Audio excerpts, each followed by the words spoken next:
एक सॉवरेन मुल्क है और कि उनकी भी इज्जत है, लेकिन किसी पागल ने हमारे बम को लाहौर स्टेशन में फूटा तो 8 सेकंड के 8 पल के अंदर उसकी जो रेडियो एक्टिविटी है वो अमृतसर पहुंचेगी।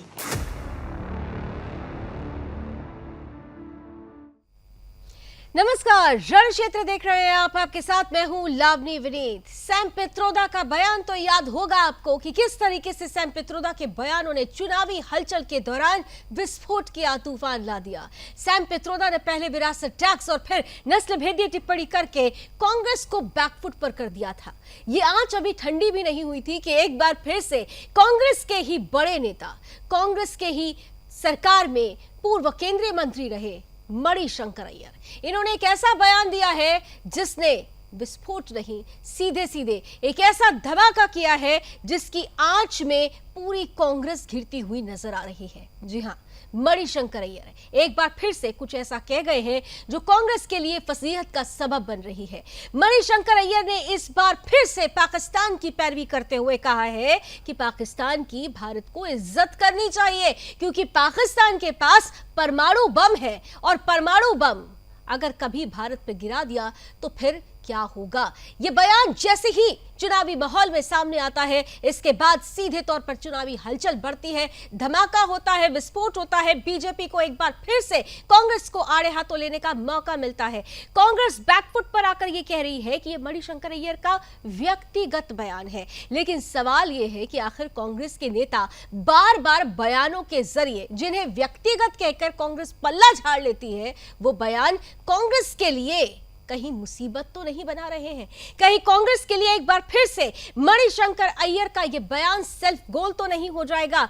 यह बयान केवल चुनावी दौर में दिया गया एक बयान ही नहीं, बल्कि यह देश का, देश के सैनिकों का, हमारी सेना का, उनके मनोबल का अपमान है। और इसीलिए इस पर जमकर हो रही है चारों तरफ चर्चा। आज हम भी करेंगे इस पर खुलकर बहस। कुछ ही देर में मेरे साथ जुड़ेंगे आज के खास अतिथि, कराऊंगे उनसे आपका परिचय, लेकिन सबसे पहले आज की ये टीजर रिपोर्ट।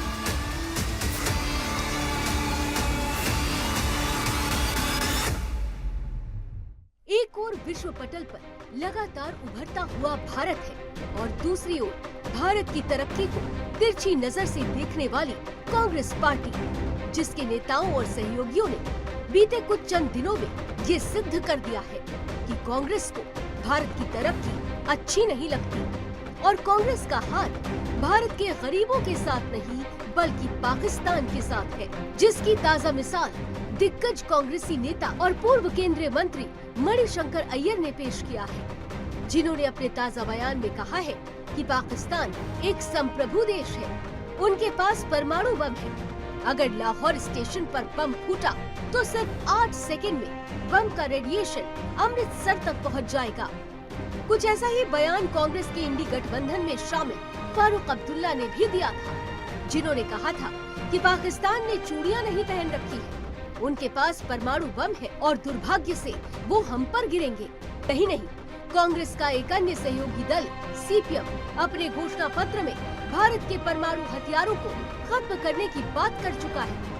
ऐसे में कांग्रेस पर ये सवाल तो बनता ही है कि आखिर उसके नेता और उसके सहयोगी दल पाकिस्तान की भाषा क्यों बोल रहे हैं, जहां एक को कांग्रेस के सहयोगी भारत को पाकिस्तान के परमाणु बम से डरा रहे हैं, तो वहीं दूसरी ओर उनके कुछ सहयोगी भारत के परमाणु हथियारों को खत्म करने की बात कर रहे हैं। ऐसे में कांग्रेस को भारत विरोधी न कहा जाए तो क्या कहा जाए? Bureau report, Sudarshan news.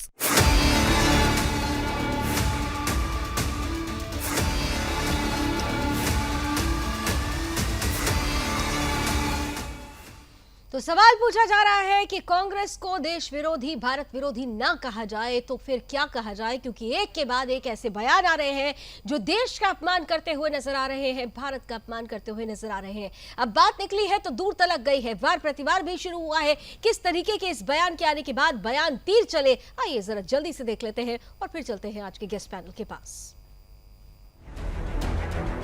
ये कि वो भी एक सॉवरेन मुल्क है और कि उनकी भी इज्जत है, और उस इज्जत को कायम रखते हुए आप उनसे जितनी कड़ी बात करना चाहते हो करो, लेकिन बात तो करो। बंदूक को लेकर आप घूम रहे हो और उससे क्या हाल मिला? कुछ नहीं, तनाव बढ़ते जाता है। और कोई भी पागल वहां आ जाए तो क्या होगा देश का? एक और कांग्रेस नेता मणिशंकर अय्यर ने एक बयान दिया है, उन्होंने स्टेटमेंट दिया है कि भारत को पाकिस्तान के एटम बॉम्ब से डरना चाहिए और हमें पाकिस्तान को सम्मान देना चाहिए। ये उनका एक तरह से पाकिस्तान का पीआर करते हुए वो कहना ये चाहते हैं कि भारत को पाकिस्तान से डरना चाहिए और उस डर के कारण पाकिस्तान को सम्मान देना चाहिए। एक तो ये एक नया भारत है, ये किसी से डरने वाला भारत तो है नहीं, ये तो हम सब जानते ही हैं। लेकिन मणिशंकर अय्यर जी और उससे पहले सैम पिट्रोडा जी के स्टेटमेंट्स के द्वारा राहुल गांधी के कांग्रेस पार्टी के आइडियोलॉजीज, उनके नीति,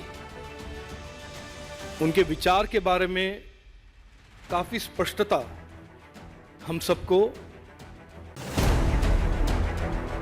डिफेंस में सर कह रहे हैं तो करें, हम कौन से रोकने वाले हैं? हमें तो पहुंचेंगे नहीं। ये भी याद रखे वो कि वो भी चूड़ियां पहने हुए नहीं है, याद रखे। उनके पास भी एटम बम है, ये याद रखे। और अफसोस यह है कि वो एटम बम हमारे ऊपर ही गिरे। कांग्रेस ने हमेशा भारत की सुरक्षा के साथ हमेशा कॉम्प्रोमाइज किया है। भारतीय जनता पार्टी ने, प्रधानमंत्री श्री नरेंद्र मोदी जी ने राष्ट्र हित को सर्वोपरि रखा है। राष्ट्र प्रथम, सदैव प्रथम के प्रिंसिपल पे भारतीय जनता पार्टी, प्रधानमंत्री श्री नरेंद्र मोदी जी काम करते हैं। मणिशंकर अय्यर के बयान से ये पता चल रहा है कि क्यों पाकिस्तान कांग्रेस और इंडी गठबंधन की जीत की कामना कर रही है और लगातार वहां से ट्विटर के माध्यम से प्रेम पत्र कांग्रेस के लिए क्यों आ रहे हैं। ये असली चेहरा और असली एजेंडा है कांग्रेस पार्टी का, जो कभी मणिशंकर अय्यर सामने लेकर आते हैं, कभी सैम पिट्रोडा। देश विरोधी, जन विरोधी कांग्रेस पार्टी का चेहरा है, जो आज सबके सामने एक बार फिर उजागर हो गया। देखिए, ऐसा है कि डॉक्टर सैम पित्रोदा इस्तीफा दे चुके हैं, तो जब इस्तीफा दे दिए हैं तो उन्हीं के साथ उनका बयान चला जाता है, कांग्रेस का बयान नहीं। मणिशंकर अय्यर जी की कोई ऑफिशियल पोजीशन नहीं है, इसलिए वो जो कहते हैं उनका व्यक्तिगत है। कांग्रेस का ऐसा कोई मत नहीं है, कांग्रेस इसके ऊपर कुछ नहीं बोल रही है। तो जो लोग ये कह रहे हैं कि मणिशंकर अय्यर का व्यक्तिगत बयान है, उन्हें यह भी देखना चाहिए कि मणिशंकर अय्यर कोई आम कार्यकर्ता नहीं है, कोई छोटे नेता नहीं है। ये कांग्रेस की यूपीए सरकार के समय केंद्रीय मंत्री रह चुके हैं। ये वो हैं जो राहुल गांधी के, सोनिया गांधी के सलाहकारों में से एक माने जाते हैं। मणिशंकर अय्यर वो है जो कांग्रेस की नींव की एक मजबूत हिस्से माने जाते हैं। और ऐसे में अगर मणिशंकर अय्यर पाक की पैरवी करते हैं तो क्यों ना कहा जाए कि कांग्रेस पाक के साथ है। आज इसी पर हम खुलकर बहस की शुरुआत करते हैं। चलिए, हमारे साथ इस वक्त गेस्ट पैनल जुड़ चुका है। स्वागत करते हैं भारतीय जनता पार्टी का पक्ष रखने के लिए हमारे साथ रणबीर सिंह पठानिया जी जुड़ रहे हैं, बहुत बहुत स्वागत। हमारे साथ कांग्रेस का पक्ष रखेंगे आशीष मिश्रा जी, बहुत बहुत स्वागत। और साथ ही साथ देश के जाने माने defence expert, retired major general K Sinha sir भी हमारे साथ हैं, बहुत स्वागत। जय हिंद सर। आप तीनों के साथ आज की चर्चा की शुरुआत करूंगी, लेकिन हमेशा की तरह एक छोटा सा ब्रेक लेना मेरी मजबूरी, एक छोटा सा ब्रेक लेते हैं। लेकिन व्यूअर्स, आप कहीं मत जाइएगा, ये मुद्दा हमारे देश से जुड़ा है, हमारी अस्मिता से जुड़ा है। इस ब्रेक के बाद मिलते हैं।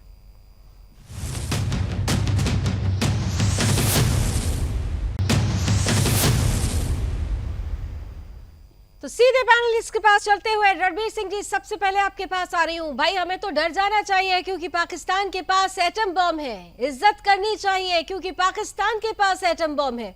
लेकिन हमारी सेना जो कर रही है, गढ़ में घुसकर आतंक को खत्म कर रही है, वो डर तो पाकिस्तान को है ही नहीं। हमें डरना चाहिए क्योंकि पाकिस्तान के पास एटम बम है। रणबीर जी।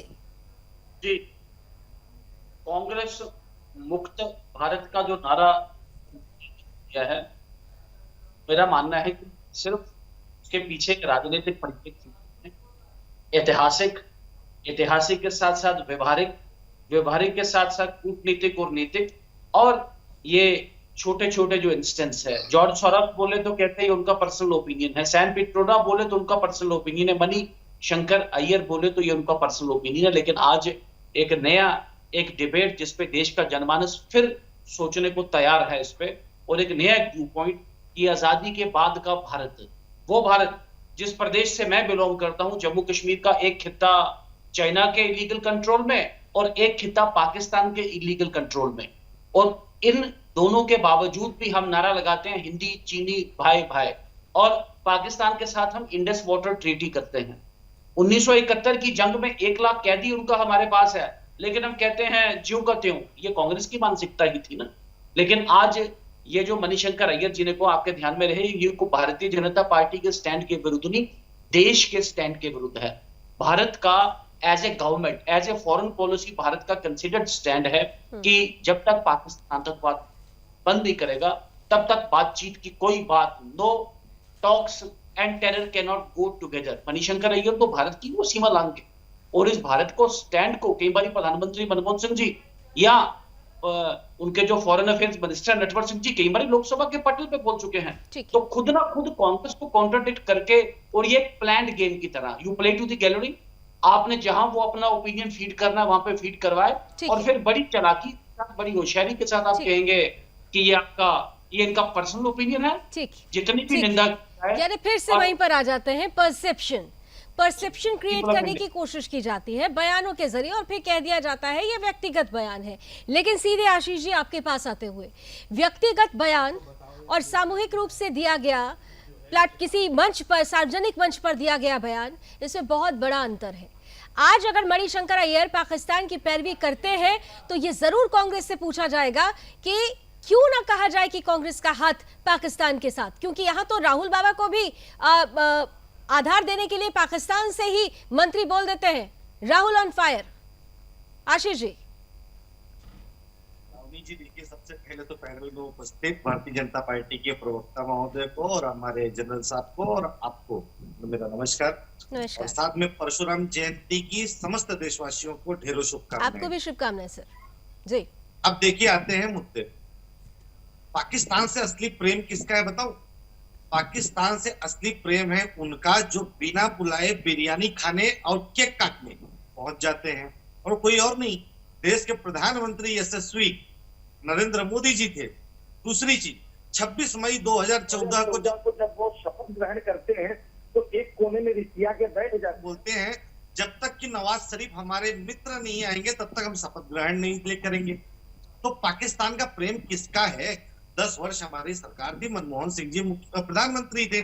मनमोहन सिंह ने तो न कभी बात किया न कभी पाकिस्तान गए। उन्होंने एक ही बात कही थी कि जब तक पाकिस्तान आतंकवाद बंद नहीं करता, गोलीबारी बंद नहीं करता, किसी भी तरीके से कोई बातचीत नहीं होगी, क्योंकि हमारे लिए हमारा राष्ट्र, हमारे राष्ट्र के जो भी जवान हैं वो सब बहुत महत्वपूर्ण है। हम उनकी जान के साथ में इस तरह का सौदा नहीं कर सकते। देखिए, आज की घटना है, सूरत कोर्ट में आज ये फायरिंग वापस हुई है आतंकवादियों द्वारा। नोटबंदी से किसकी कमर टूटी? पुलवामा में 350 किलो IDX कहां से आया? ये सब आज जरूरी है। और एक चीज लावनी जी, ये जो बयान दिया गया है, जो बयान की जिक्र आप लोग कर रहे हैं मणिशंकर अय्यर की, मणिशंकर अय्यर जी के बयान को कब दिया था इन्होंने बयान? ये आज का है, कल का है, परसों का है, या और ठीक है। आशीष जी आपको पूरे धैर्य पूर्वक हम सभी ने सुना। मेरे 3 प्रश्न आपसे होंगे। मैं 1 मिनट पठानी साहब प्लीज, मैं आपके पास जरूर आऊंगी। जरा 3 सवाल मेरे मन में आए हैं, क्योंकि मैं किसी पॉलिटिकल पार्टी से नहीं हूं। मेरे साथ इस पैनल में इस देश का एक सम्माननीय सैनिक बैठा हुआ है। मेरे लिए ये मुद्दा उनका बनता है, मेरे लिए मुद्दा इस देश का बनता है कि अगर मणिशंकर अय्यर ये बयान देते हैं तो ये देश की सेना का अपमान है। आपने कहा कि ऐसा कोई बयान, पुराना बयान है, नया बयान है, लेकिन ये बयान सार्वजनिक रूप से दिया गया। आपने कहा कि पाकिस्तान में भारतीय जनता पार्टी जाती है, लेकिन मुझे याद है कि सबसे पहले जब भारतीय जनता पार्टी की सरकार बनी थी तो यही मणिशंकर अय्यर थे जो पाकिस्तान की मीडिया में बैठकर हमारे देश की सरकार को हटाने और हिलाने की बात कर रहे थे। आपने सीधे तौर पर कहा कि बात होनी चाहिए कि किस तरीके से सूरत का आपने उदाहरण दिया। आपको पता है कि आज ही ये पता चला है कि हमारे देश में ये जो एटम बम से दहलाने की या बम ब्लास्ट करने की ये जो ईमेल्स आ रहे हैं, उसके पीछे हाथ पाक प्रायोजित है, पाक आईएसआई का है। फैसलाबाद में बैठी हुई पाक कैंटोनमेंट की जो आर्मी कैंटोनमेंट के जो ऑफिसर्स हैं, वो ये मेल भेज रहे हैं। जो लोग हमारे देश में दहशत फैलाने के लिए काम कर रहे हैं, आप उनको इज्जत देने की बात करते हैं। क्या इस पर चर्चा नहीं होनी चाहिए? आपने 3 प्रश्न पूछने की बात की और पूरी लंबी कहानी आपने पढ़ के मैंने कहानी नहीं बताई, मैंने वो सच्चाई बताई जिसे आप देखना सुनना नहीं चाहते हैं।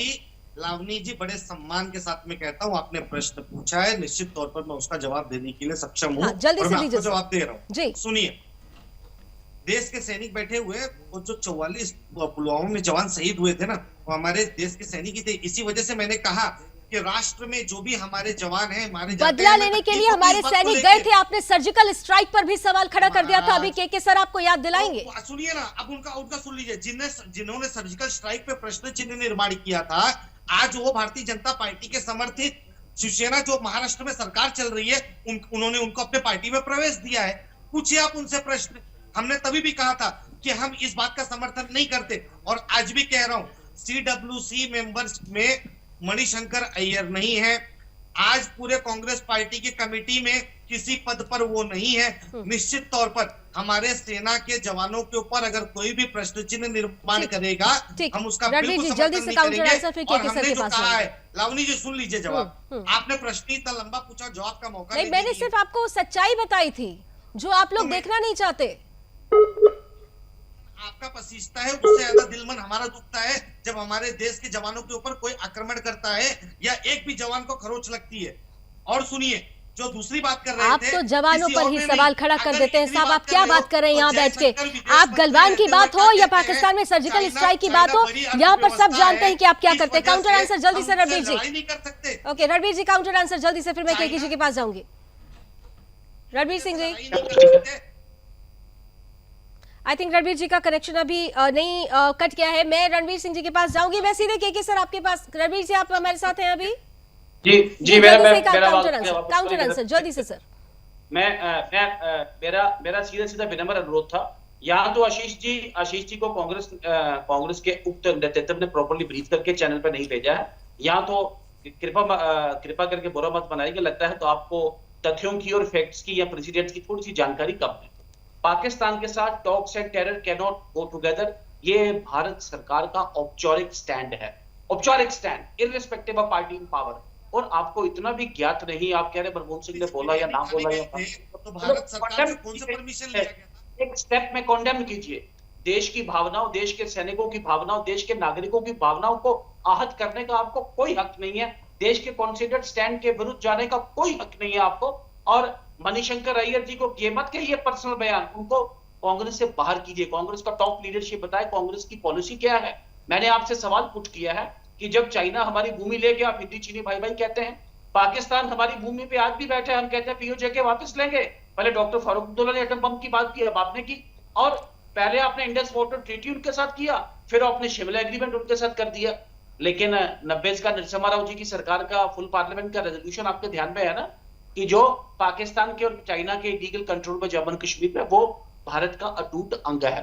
तो अपनी नीति को आपने खुद ही कॉन्ट्रडिक्ट किया। जो प्रेशर भारतीय जनता पार्टी ने या जो कहते हैं राष्ट्रवादी ताकतों ने पूरे देश में आप पे बनाया, आप कम से कम बदले माहौल में, बदले तेवर और बदले परिवेश में कम से कम आप बदले हुए परिवेश को कांग्रेस नहीं भाप पा रही है। केके सर, सीधे आपके पास आते हुए, क्योंकि पॉलिटिकल बॉडीज से दोनों हमारे गेस्ट हैं और वो उसी सीमा में अपनी अपनी बात रखेंगे।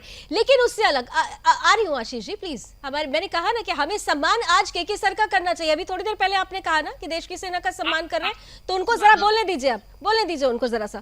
केके सर, पॉलिटिकल पार्टीज अपनी बातें रख रही है, लेकिन जो बात मणिशंकर अय्यर की तरफ से कही गई है, इज्जत करनी चाहिए, क्योंकि परमाणु बम है, परमाणु बम है पाकिस्तान के पास। सबसे बड़ा प्रश्न तो ये भी खड़ा होता है, क्योंकि परसेप्शन बहुत, नैरेटिव बहुत सेट किए गए हैं। आप थोड़ा क्लैरिटी के साथ बताइए सर। लावनी दी, जय हिंद। जय हिंद सर। और देखिए, पैनल में बैठे हुए हैं, मैं उनसे मानता हूं कि थोड़ा सा आप सुनने की चेष्टा कीजिए, क्योंकि ये डिबेट कोई ऐसी नहीं है, तू मैं की कहानी नहीं है कि इसने ये कह दिया उसने ये कह दिया। ये बहुत डीप है। हम न्यूक्लियर डोमेन के अंदर में बातचीत कर रहे हैं आप, और इतनी बड़ी आघात जब आप देश की बात करते हैं वो पहुंचा सकते हैं इस तरह के बयानबाजी से। देखिए, मणिशंकर अय्यर साहब जब इस तरह के बयान देते हैं तो आप देश की ये मानिए कि उनके कलूसिव सपोर्ट ऑफ एडवर्सरीज है। एब्सोल्युटली न्यूक्लियर ऑप्शंस के अंदर में जब भी इस तरह के बयान आते हैं सपोर्ट, क्योंकि एक वेपन ऑफ डिस्ट्रक्शन, एक स्ट्रेटेजिक वेपन सिस्टम है। वो क्या कहते हैं कि आप उनसे डरिए, आप उनका सम्मान कीजिए, और तो आप कलूसिवली उनके साथ सपोर्ट कर रहे हैं। और ये जो हम इसको मानते हैं, अब जो मिलिट्री डोमेन में हम जब बात करते हैं तो हम उसको कहते हैं कि एडवर्सरी। मैं पाकिस्तान को अपना दुश्मन नहीं करके एडवर्सरी कहता हूं, एजेंट। एक ही तीर से वो दो निशाने करते हैं। हमारे एडवर्सरी चाइना भी है, और वो क्या कहते हैं कि इनके पास, तो चाइना के पास भी न्यूक्लियर है। देखिए, ये बात पहले भी चली थी, और शंकर साहब, ये जो मणिशंकर अय्यर हैं, इन्होंने बार बार ये किया है। 26/11 के बाद इन्होंने ऐसी बात की थी, भारत ने इसको खुद कराया है। ऐसी बात उन्होंने खुलकर ये कही थी, 26/11 उन्होंने खुद कराया। उस समय भी बहुत बड़ा डिबेट हुआ था। हमारे जनरल रॉड्रिक साहब होते थे, और वहां भी नो फर्स्ट यूज हमारी स्ट्रेटजी है न्यूक्लियर, कि हम पहले यूज नहीं करेंगे।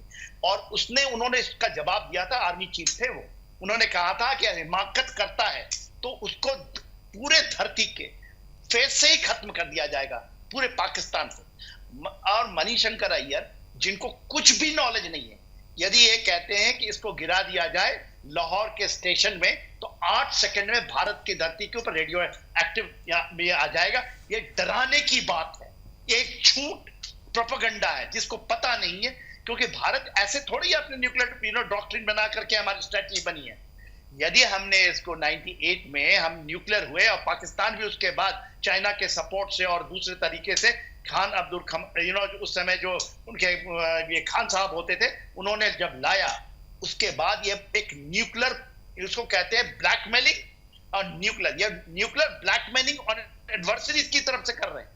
अब फवाद चौधरी जब कहता है पाकिस्तान का कि हमारे पास पाव का, शेर का, 1 किलो का बम है, हम इंडिया में फोड़ देंगे, वो भी एक साइबर रैटलिंग का हिस्सा है। और यदि मणिशंकर अय्यर साहब आज कहते हैं कि आप डरिए उनसे, देखिए, आप क्या एक एडवर्सरी से डरने के लिए कहते हैं? ये कौन सा, हम किस देश में, किस डेमोक्रेसी में है? हम कहां पर बात करते हैं? ये लोग यदि, और एक कहता है पागल यदि गिरा देता है तो रेडियो एक्टिव, हमारा तो स्ट्रेटजी ही है, नो फर्स्ट यूज। बट यदि उसने हिकामत की तो हम छोड़ेंगे भी नहीं, बिल्कुल। और बड़ी ही, अगर आप सभी ने सोशल मीडिया पर देखा हो, बिल्कुल सर। अब आती हूँ सर मैं दोबारा आपके पास, क्योंकि आपने बहुत महत्वपूर्ण बातें कही, और मुझे लगता है कि हमारे पैनल में बैठे हुए दोनों जो पॉलिटिकल गेस्ट हैं, वो बीजेपी से हो या कांग्रेस से हो, आपकी बात से काफी हद तक सहमत होंगे कि सेना तो कम से कम, आज हम इस दौर में पहुंच चुके हैं कि हम छेड़ने पर छोड़ते नहीं हैं। और बड़ी एक हंसी की बात है जो मैं आप लोगों के साथ भी शेयर कर रही हूँ, व्यूअर्स के साथ भी शेयर कर रही हूँ। बहुत सारे लोगों ने सोशल मीडिया पर देखा होगा कि मणिशंकर अय्यर ने जैसे ही कहा कि वहां पर कोई पागल अगर हो तो वो गिरा दे तो क्या होगा, तो यहाँ कहा जा रहा है कि यहाँ पर बहुत पागल है, वो जानते हैं और देश के लिए पागल है, अपने देश पर मर मिटने के लिए पागल है, और देश पर अगर आ जाती है तो वो अपने आप को भी न्यौछावर करने को तैयार है। बहुत सारे ऐसे लोग हैं। सवाल उठ रहा है कि चुनावी माहौल में ऐसा बयान, और इस बयान के बाद इसकी प्रामाणिकता और टाइमिंग को लेकर सवाल उठ रहा है। इसे लेकर किस तरीके की आगे की दिलचस्प मोड़ पर कहानी बनेगी, इस पर भी हम चर्चा करेंगे। एक छोटे से ब्रेक के लिए मुझे फिर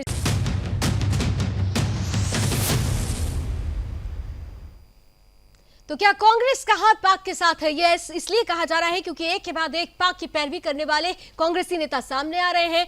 कांग्रेस पार्टी कहती है कि यह व्यक्तिगत बयान है, लेकिन सवाल यह है कि बात अगर पाकिस्तान तक जा पहुंचती है तो फिर यह बात केवल व्यक्तिगत नहीं हो जाती, ये देश के सम्मान से जुड़ जाती है। मैं सीधे अपने पॉलिटिकल गेस्ट के पास चलते हुए, रणवीर जी, कांग्रेस ये कह रही है कि इंटेंसली इस वीडियो को रिलीज किया गया है, ये पुराना वीडियो है, इसकी प्रामाणिकता, इसकी टाइमिंग को लेकर चुनावी माहौल में ऐसी चर्चाएं भी की जा रही है।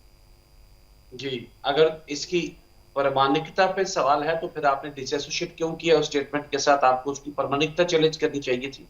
मैंने कहा कि इस स्टेटमेंट के साथ साथ सैन पिट्रोडा के स्टेटमेंट ने और लगातार जिस तरीके से कांग्रेस ने भारत के जनमानस की भावनाओं और उसके स्वाभिमान और उसके अस्तित्व पे जैसे सवाल उठाए हैं, आपने राम मंदिर और राम भक्तों पे सवाल उठाए हैं, आपने इस देश में इसके देश के राममय इतिहास पे आपने सवाल उठाए हैं, इस देश के एक बहुसंख्यक कैरेक्टर पे आपने सवाल उठाए हैं। आप एक विशेष समुदाय को धर्म के नाम पे वहां पे आरक्षण की बात कर रहे हैं। आप एसटी, ओबीसी रोजगार पे सवाल उठाए हैं, हमने बेरोजगारी पे सवाल उठाए हैं, हमने महिला अत्याचार पर सवाल उठाए हैं, जिसके चक्कर में आज ही आपके पूर्व सांसद जिसका भी टिकट कटा है ब्रिजभूषण शरण सिंह, लिमिट तय किया है।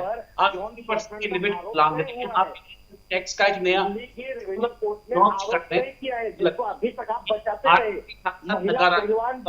और कहीं ना कहीं देश का मान सम्मान गौरव बढ़ा रही थी, इनके खिलाफ धरना प्रदर्शन कर रही थी, लेकिन जो लोगों के सामने आ चुका है, पिछले 70 साल की मानसिकता आपकी आज पब्लिक डिस्कोर्स पे और उन्होंने उनको सड़कों पे घसीटवाया, पिटवाया। विनम्र आज शोषण की पुष्टि हुई है वहां से। जनता पार्टी एक तरफ पॉलिटिक्स, एक तरफ आपने अटकाया। आप देश के पहले कहा थे भाई आप स्वाभिमान को कृपा करके हमने आपने, लेकिन कम से कम इस देश के नागरिकों के, इस देश के स्वागत करना चाहते हैं। एक सेकंड आशीष जी और रणवीर जी, आप दोनों की आवाज थोड़ी ब्रेक हो रही है। मैं दोनों से रिक्वेस्ट करूंगी वन बाय वन अगर बोलते हैं। अभी आशीष जी आप काउंटर आंसर जल्दी से दे दीजिए, आप लोग आमने सामने, फिर रणवीर जी आपके पास आती हूँ मैं। जी आशीष जी, स्वाभिमान की बात हो रही है, रणवीर जी कह रहे हैं कि देश के स्वाभिमान को आपने चोट पहुंचाई है इस बयान के माध्यम से। सुनिए ना, देश का स्वाभिमान कब गिरा था आपको बताऊं? देश का स्वाभिमान तब गिरा था जब भारत के विदेश मंत्री जयशंकर कहते हैं चाइना हमसे आर्थिक रूप से मजबूत है, इसलिए हम उनसे लड़ाई नहीं लड़ सकते। उसमें हमारे 10 जवानों को मारा जाता है, तब हमको ना दुख होता है उस बात का कि हमारा जो प्रधानमंत्री ये कहता था चाइना को लाल आंख दिखानी चाहिए, वो उसके साथ नारियल पानी पी रहा है और झूला झूल रहा है। देश शर्मिंदा तब होता है, स्वाभिमान को ठेस तब लगता है जब भारत का प्रधानमंत्री बिन बुलाए बिरयानी खाने और केक खिलाने, साल ओढ़ने उड़ाने, साड़ी लेने देने पहुंच जाता है, तब देश का गरिमा गिरता है, देश के स्वाभिमान को ठेस पहुंचता है। पूर्व प्रधानमंत्री इनके अटल बिहारी वाजपेयी, उनको पूर्व सूचना मंत्री मुशाहिद हुसैन सैयद, आपको नाम याद होगा, वो उनको वाघा बॉर्डर से जब क्रॉस होकर लाहौर पहुंचते, कौन? अटल बिहारी वाजपेयी।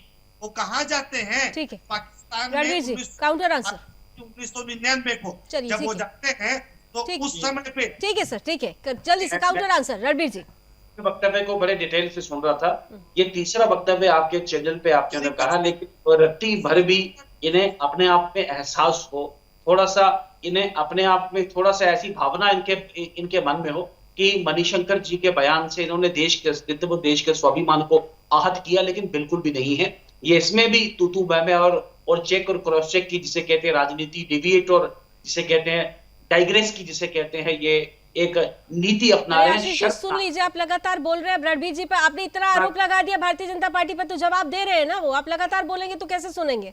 बोलिए रणवीर जी जल्दी से। तो ये नहीं चलेगा ना। के साथ साथ ही जितनी भी निंदा की जाए इस बयान की, स्टेटमेंट की और कांग्रेस के देश विरोधी, जन विरोधी एक कांग्रेस के कैरेक्टर की, कांग्रेस के इतिहास की, कांग्रेस के प्रेसिडेंट्स की, मैं एक साफ और स्पष्टों से, मैं जिस प्रदेश का रहने वाला हूं जम्मू कश्मीर में, इस जम्मू कश्मीर में ने 7 दशकों तक कांग्रेस का ये हीन भावना वाला, कांग्रेस का टेकल वाला, कांग्रेस का कमजोर जिसे कहते हैं एटीट्यूड हमने झेला है। ठीक है आशीष जी आप लगातार बोल रहे हैं, आपको नहीं समझ में आ रहा है डिबेट की एक गरिमा होती है, यही गरिमा आपके लोग देश की गरिमा को भी अगर समझ जाते तो गरिमा गिराते नहीं। आपने भारतीय जनता पार्टी पर आरोप लगाया, खूब लगाइए, मुझे इससे कोई लेना देना नहीं है, लेकिन अगर आपके लोग मेरे देश, मेरी सेना पर अगर कुछ एक सवाल भी खड़ा करेंगे तो मैं आपसे 100 सवाल पूछूंगी। आप कहते हैं कि गरिमा कहां चली गई थी? स्वाभिमान को ठेस तब पहुंचती है जब राहुल गांधी के लिए पाकिस्तान से पैरवी भरे खत आते हैं, जब चाइना से आपके लिए चंदा आता है तब ठेस पहुंचती है, जब आप सर्जिकल स्ट्राइक पर सवाल उठाते हैं तब ठेस पहुंचती है, जब आप गलवान पर सवाल उठाते हैं तब ठेस पहुंचती है। चिट्ठे मत खुलवाइए, समय कम पड़ जाएगा। चिट्ठे मत खुलवाइए, समय कम पड़ जाएगा। ये मणिशंकर अय्यर है जो मेरे देश की, मेरी सरकार, वो चाहे कांग्रेस की होती या फिर भारतीय जनता पार्टी की होती, उस वक्त भारतीय जनता पार्टी की थी, लेकिन बैठ के मेरे देश का जिक्र कर रहे थे पाकिस्तान की मीडिया पर, और उस वक्त आपके स्वाभिमान को चोट नहीं पहुंची थी। के सर के पास सीधे आते हुए के सर देखिए, पॉलिटिकल, मैंने कहा ना कि पॉलिटिकल पार्टीज चुनावी माहौल में चुनावी शिगोफे छोड़ते रहेंगे। अब गले की फांस तो बन चुका है ये बयान। महत्वपूर्ण ये है कि हमारे देश में जो डर फैलाने की कोशिश की जा रही है, उस डर और उस भ्रम से देश को आगाह किया जाए, सच्ची तस्वीर सामने रखी जाए। इज्जत कैसे हो सकती है एक ऐसे देश की जो आतंक को पनाह देता है? इज्जत कैसे हो सकती है एक देश की जिसे भीख का कटोरा लेकर जगह जगह दर दर पर जाना पड़ता है, बावजूद उसके वो अपने यहाँ आतंक को पनाह इसलिए देता है क्योंकि उसको तकलीफ भारत की तरक्की से है। इसी के लिए जयशंकर की बातों का समर्थन किया जाता है। सुन ले आशीष साहब, सुन लीजिए आशीष साहब, सुन लीजिए बात। देखिए लावनी जी, जो प्रॉब्लम है कि आपके दर्शकों को, क्योंकि ये लोग तो ठीक है कुर्सियों की लड़ाई करते हैं हमारे वोट बैंक पॉलिटिक्स के अंदर में, ये कहां तक गिरेंगे इनका कोई कोई भी सीमाएं नहीं है। पर बहुत जरूरी है आपने जो बात कहा कि हमारे देश के लोगों को समझना चाहिए। हम लोग बात कर रहे हैं एटम बम की, एटम बम है ना, उसका विषय है कि मणिशंकर ने ये कहा।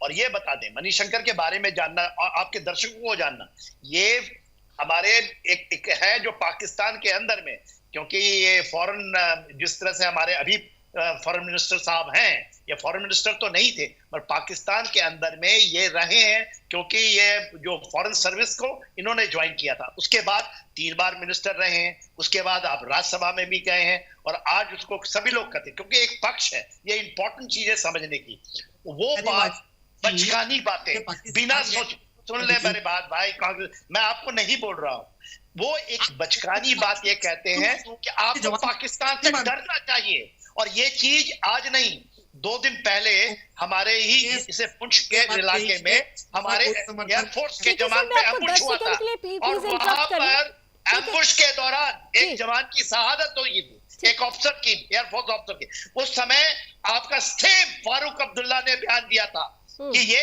आप पाकिस्तान से आप बातचीत करिए, नहीं तो ये चलता रहेगा सिलसिला। ठीक है, क्योंकि सर बस मैं 10 सेकंड के लिए आपको इंटरप्ट कर रही हूँ, क्योंकि आशीष जी कंटिन्यूअसली बोल रहे हैं। मैं आशीष जी आपसे बहुत सीधा से सवाल पूछ रही हूँ, मणिशंकर का बयान ये सही है या गलत?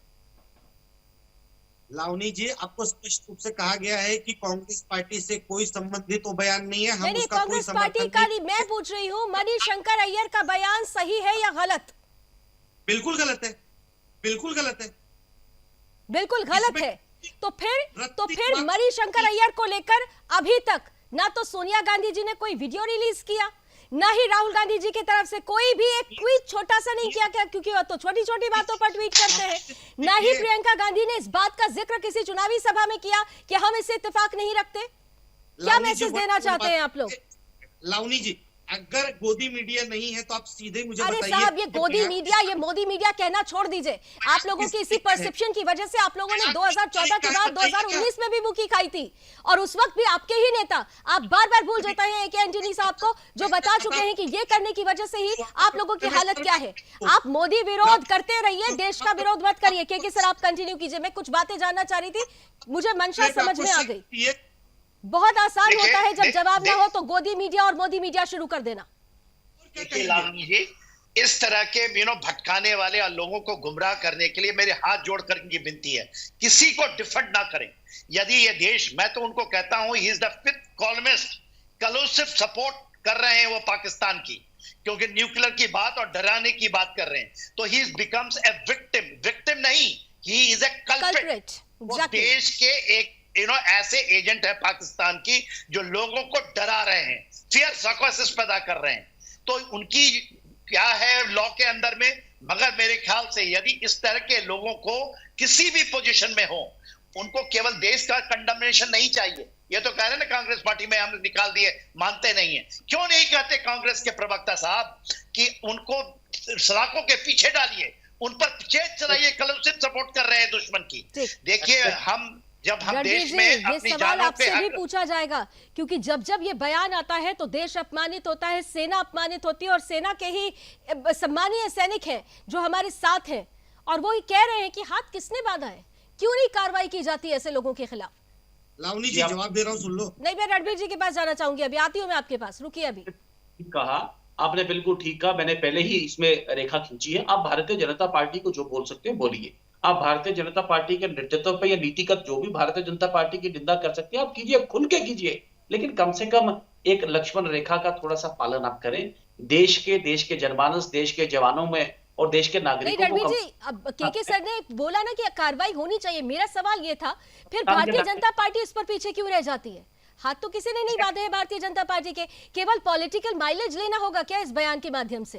कार्रवाई भी तो करिए। Absolutely not. Bharatiya Janata party ने हर तरीके से, आप जम्मू कश्मीर से अगर शुरू करें, अगर तो पहली बार जिन लोगों के साथ ये चाय की चुस्की पीते थे, एक ड्रेडेड मिलिटेंट जिनको उम्र कैद की सजा भारतीय जनता पार्टी के दौरान मिली है, यासिन मलिक जिनका नाम है, वो कहते हैं मैंने 7 प्रधानमंत्रियों के साथ काम किया हुआ। क्या बात है, एक dreaded militant.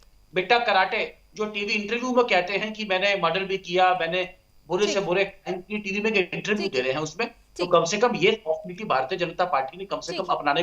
Bharatiya Janata party बिल्कुल टफ है, आतंकवाद आप कह रहे हैं कि टफ एक्शन लेने के लिए भारतीय जनता पार्टी तैयार है, तो हम भी उम्मीद करते हैं कि जो आप कह रहे हैं भारतीय जनता पार्टी वो तस्वीरें सामने रहे, क्योंकि केवल पॉलिटिकल माइलेज के लिए इस बयान को, अब अगर इससे कोई पॉलिटिकल माइलेज मिलता है तो इस बयान को चुनावी माहौल में बहुत सारी चर्चाएं होती है, तो वाकई ये गलत होगा। केवल चर्चा से नहीं, कार्रवाई से काम बनेगा। Thank you so much gentleman, आप हमारे साथ जुड़े आज की चर्चा में। समय की कुछ सीमाएं, इसलिए चर्चा को यही खत्म करती हूँ, लेकिन बार बार कहूंगी, बात निकल रही है तो दूर तलक जाएगी, और ये दूर तलक जाने का जो परिणाम है वो 4 जून को जो तस्वीर आएगी उसमें दिख सकता है। इसलिए बार बार कांग्रेस अगर ये कहती है कि वो लोकतंत्र की लड़ाई लड़ रही है, संविधान बचाने की लड़ाई लड़ रही है, तो कम से कम अपने लीडर्स को समझाए कि ऐसे बयान हमेशा से कांग्रेस के लिए सेल्फ गोल साबित हुए हैं। एक बार फिर से मणिशंकर अय्यर ने कुछ कह तो दिया है, बात निकली है तो दूर तलक जाएगी। Thank you so much again. हमारे साथ रणक्षेत्र पे बस इतना ही। देश और दुनिया की तमाम खबरों के लिए आप जुड़े रहिए सुदर्शन न्यूज के साथ। जय हिंद। पागल ने हमारे बम को लाहौर स्टेशन में फूटा, तो 8 पल के अंदर उसकी जो रेडियो एक्टिविटी है वो अमृतसर पहुंचेगी।